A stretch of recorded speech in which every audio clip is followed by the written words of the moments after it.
Hey, thought I'd do another video for you. This is for anyone who's visiting someone who's got a life-limiting illness like I've got with cancer. So it's not for carers, it's actually just if you're going to visit someone who's suffering. And it's a big deal for you, it's a big deal for them. So that first visit is a toughie. But you need to get it out of the way, just get in there and do it. So I'm going to give you some tips. These are based on obviously my experience, what works best for me as the patient.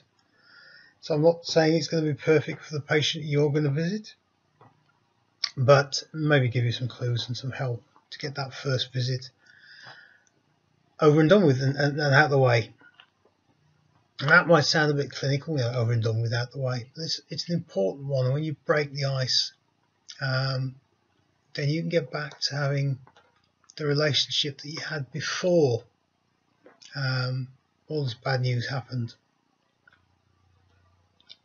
So the first bit of advice I really can give you is just be yourself. Be the person that they know and turn up and be yourself.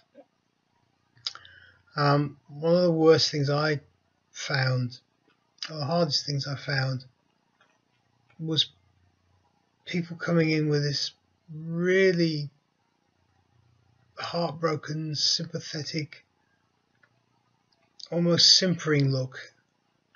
And I'm trying not to be cruel or nasty here. I'm just saying it's so natural for us to come in and give that sort of "oh, woe is you" type look.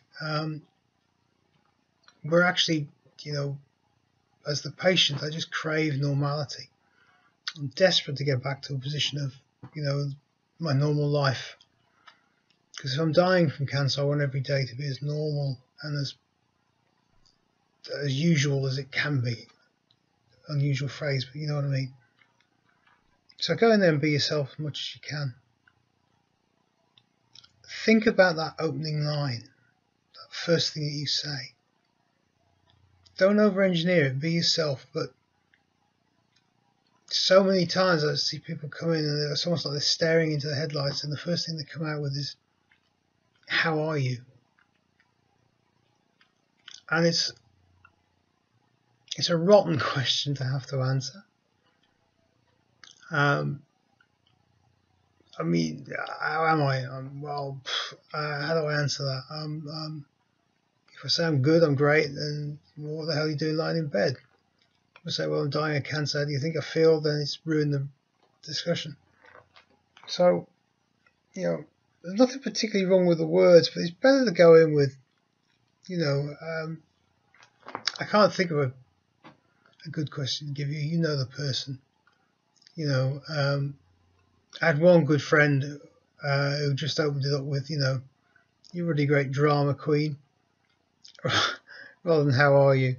And that just broke the ice. It was the way our relationship was. So just give it a bit of thought. Don't be afraid to make the opening comments a bit of a joke. What I will say, though, is that very first time you meet somebody, for me, the very first time I meet somebody after the news is out, I think I cried every time. And you can see I'm going now thinking about it. And it's a physical thing, it's not an emotional thing. It's that very first meeting.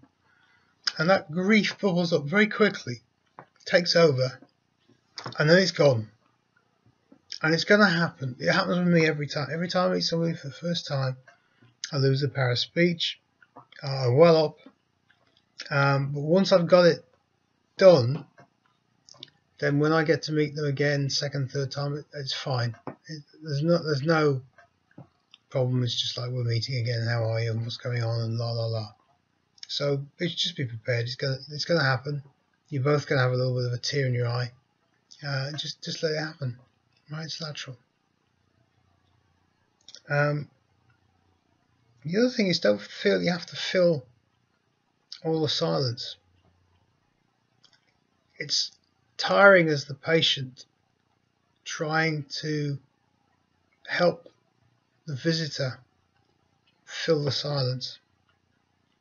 And actually, you know, certainly with some of my closer friends, just sitting in silence with them is very comforting. Just to have them there. We don't have to talk. So don't be afraid of periods of silence when you're just sitting there and just enjoying each other's company. It gives me a great deal of comfort. Also, you want to establish very quickly an understanding that says, look, if you're getting tired, if you really want me to go, we just say it. Just get the guilt out of the way and just say, look, you know, I'm feeling really tired. Can we do this again all the time? You'll both feel better to get that conversation out of the way early on. You know, just set the framework. You know, I've come, I'll stay as long as you want, I'll stay as short as you want, and I can come back later, whatever, you know. So basically, the real tips are: be yourself, establish a framework for how you're going to say, look, let's call this an end, because that's actually calling the visit to an end is a really hard one, because you as a visitor don't want to be seen to be scurrying off, and you as the patient don't want to be seen to be sending them away. And so it's better to get that conversation out of the way fairly early on, so that you know what the signals are going to be when you're both feeling like this is run its course for now. And there's nothing wrong with that. So there are some tips and thoughts. If I think of any more, I'll do a second video. But, you know, I've been really lucky. I've had some really great friends and visited them. We've had some really good visits. So I hope that's helped. Cheers.